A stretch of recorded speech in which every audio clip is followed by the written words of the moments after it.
Hi guys, good morning! Welcome to my vlog. In this vlog or video, I am going to teach you the roles and duties of the first pillar of the Philippines, which is the law enforcement.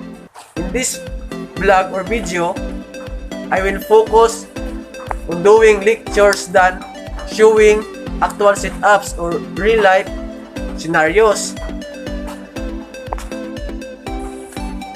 So before anything else, the criminal justice system is composed 5 different parts or pillars, and they are the law enforcement, prosecution process, judicial process or judiciary.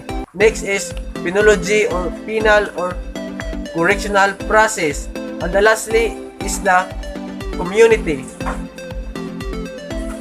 When we see criminal justice system, essential it is the system or process in the community by which crimes are investigated, and the person suspected thereof are taken into custody, prosecuted in court, and punished. We found guilty provisions being made for their correction and rehabilitation.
Law enforcement consists of the officers and men of the Philippine National Police or PNP, the National Bureau of Investigation (NBI), and the other agencies. Law enforcement describe the agencies and employees responsible for enforcing laws, maintaining public order, and managing public safety. The primary duties of law enforcement include the investigation, apprehension, and detention of individuals suspected of criminal offenses. Will the PNP or Philippine National Police and National Bureau of Investigation and other agencies learn of the commission of crimes or discover them, their duty is to first investigate the crime, which may take the form of surveillance and observation of suspect other person and premises, interviewing person with knowledge of facts directly or indirectly connected with the offense.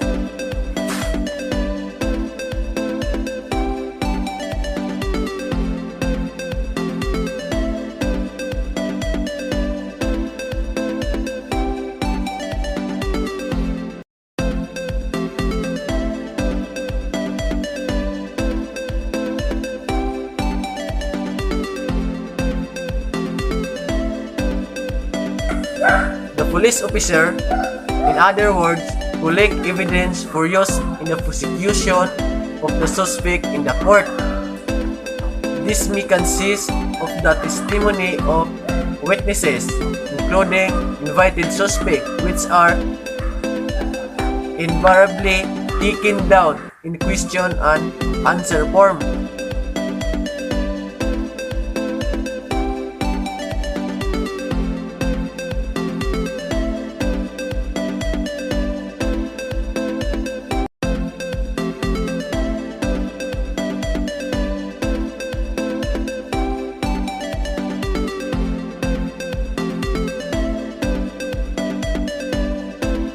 After the investigation, the next duty is to arrest suspect by the virtue of warrant of arrest issued by the judge on basis of evidence admitted them or under circumstances justifying a warrantless arrest.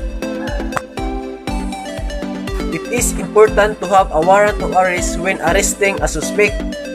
The instances when an arrest without warrant may be lawfully effected by a peace officer or a private person are as follows. First, when in this presence, the person to be arrested has committed, is actually committing or is attempting to commit an offense. Second is that when an offense has in fact just been committed and he has personal knowledge or facts indicating that the person to be arrested has committed it. And lastly, when the person to be arrested is a prisoner who has escaped from the penal establishment or place where he is serving final judgment or temporary confined while his case is pending, or has escaped when being transferred from the confinement to another. Any person who while in custody or otherwise deprived of liberty is under investigation for the commission of an offense has the following constitutional rights among others. First, he must be informed of his right to remain silent and to have competent and independent counsel, preferably of his own choice. If the person cannot afford the services of counsel, he must be provided with one. The rights cannot be waived except in writing and in the presence of counsel. He has right to remain silent because if he or she is careless of his or her words, it might be used against him or her. And if the person cannot afford to hire an attorney to defend for him, he has the right to have one without an expense. Second is that no torture, force, violence, threat, intimidation, or any others means which vitiate the free will shall be used against him. Secret detention places, solitary, incommunicable, or other similar forms of detention are prohibited. So it means that the person under custody is safe and cannot be harmed until his final trial is finished or until proven guilty.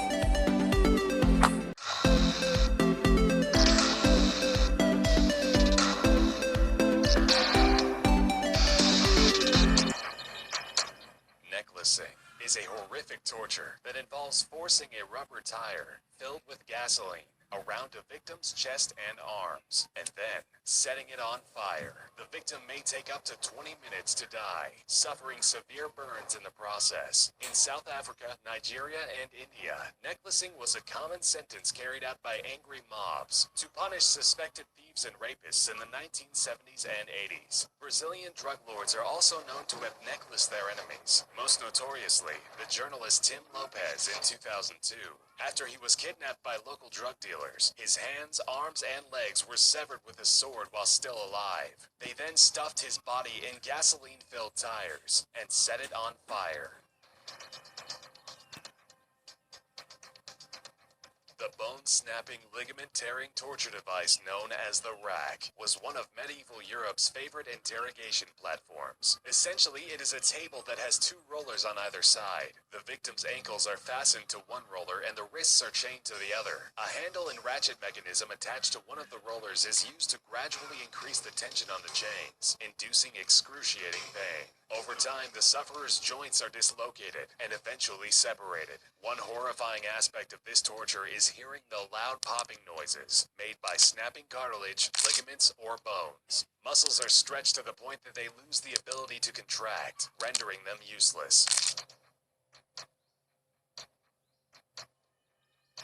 Rats will do anything to escape an uncomfortable situation, and torturers use this knowledge to their advantage in their sick experiments. A pottery bowl filled with rats are placed open side down on the naked body of a prisoner. Red-hot charcoals are then piled on top of the bowl, effectively heating up the pot and making it unbearable for the rats. The rats' only way out is to gnaw into the very bowels of the victim in an attempt to escape the heat. In one documented occasion, during the Dutch Revolt in the 16th century, a prisoner of war endured this torture. After the rats ate through his flesh and scratched at his intestines, the hot coals were then inserted into his stomach, scalding his internal organs.